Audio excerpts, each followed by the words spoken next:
An implication is something that is just as true as something that is stated explicitly, but you have to reason to it. For instance, when Socrates stated, "All men are mortal, Socrates is a man," what's the implication? Well, therefore, Socrates is mortal. The Pythagorean theorem, it gives us something similar to that. It says that a squared plus b squared equals c squared on a right triangle. Now, if you have a squared being the one side of the triangle 3, and then the other side of the triangle being 4, then what is the hypotenuse? Well, it's not written out for you, but it shows us that 5 is the answer there. It's not stated explicitly, but it's implied. Now, something that's implied is just as true as something that is explicit. So what does that have to do with atheism and free will? Well, simply this, that if there is no God, there is an implication involved in that statement, and that implication is that free will cannot exist. The famed atheist and New York Times best-selling author Sam Harris wrote in his book Free Will, and I quote, "Free will is an illusion. Our wills are simply not of our own making." He further stated, "I cannot determine my wants. My mental life is given to me by the cosmos." Now, why is the lack of free will implied in the idea of godlessness or atheism? Now, here's why. Because atheism is founded on the belief system of materialism.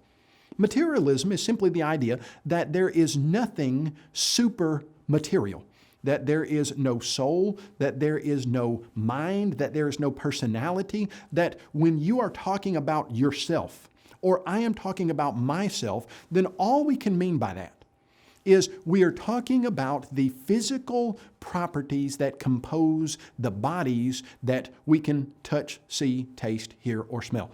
You see, materialism says that if there really is something called a person that is inside of your body that is different from your body, well, then that would be a non-materialistic answer, and that simply cannot be the case.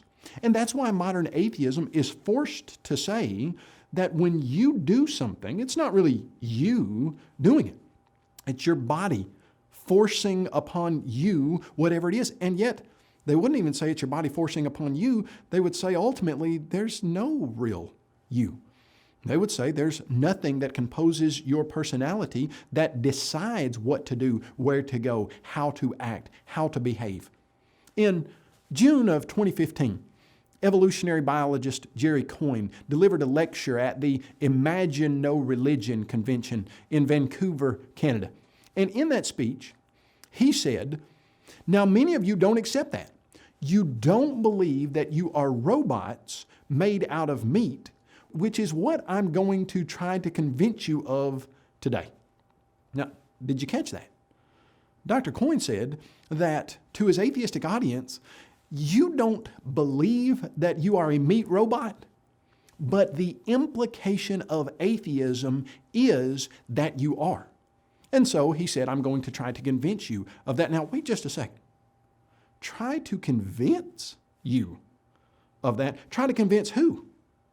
If those people in his audience cannot make their own decisions, if they cannot choose, if they do not have the free will to decide what to believe, to decide if they're going to stay through the lecture, to decide if they're going to change their minds, then whom, pray tell, is Jerry Coyne trying to convince? Is he trying to somehow alter the matter inside of the brains of each one of his audience so that they will conclude something even though they can't choose to conclude something different? You see, the fact that he is involved in reasoning with his audience belies the conclusion that they have free will to decide what to do. And yet he is then going to tell them that they are meat robots and that they don't have a free will. Why are you watching this video? If you are choosing to watch this video, in a very real sense, there has to be a God. Jerry Coyne went on to say that our behavior is absolutely determined by the laws of physics. And then he added, we are bowls of sugar, just very complicated bowls of sugar. Well, why in the world would any person want to come to the idea that we don't have free will?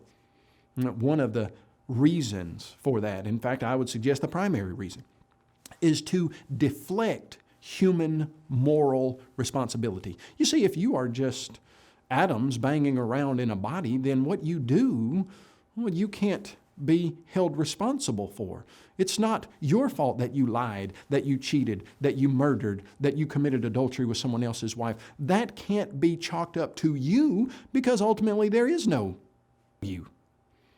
Biologist Anthony Cashmore wrote, "From this simple analysis, surely it follows that individuals cannot logically be held responsible for their behavior."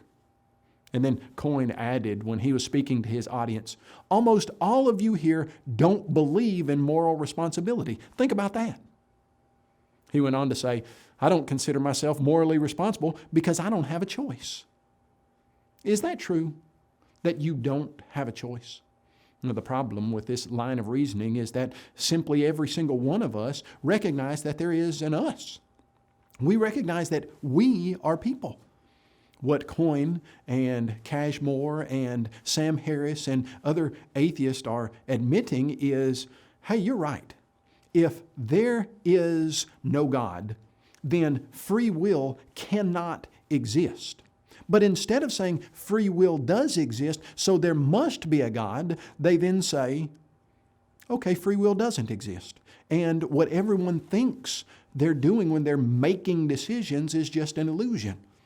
I find it very interesting that Sam Harris, at the end of his book on free will, thanks his wife for proofreading and looking into his material and helping him with that. Why? Why didn't he thank the table that didn't have a choice to sit there as it was holding up his computer? Why didn't he thank the computer that so effectively put the information to a disk and sent it through the internet? Why would he choose to thank his wife? Well, you and I both understand exactly why he would choose to thank his wife, because he chose to thank another person, and that person is not composed of the atoms that are banging around inside of that body, not composed solely of that. There is a Sam Harris, and there is a person who is watching this video right now who is deciding what to think about what we are discussing. No joke, really. If you chose to sit here and watch this video, then by all accounts, the atheistic accounts and those from a creationist, God has to exist. And atheism simply cannot be true if you chose to watch this video.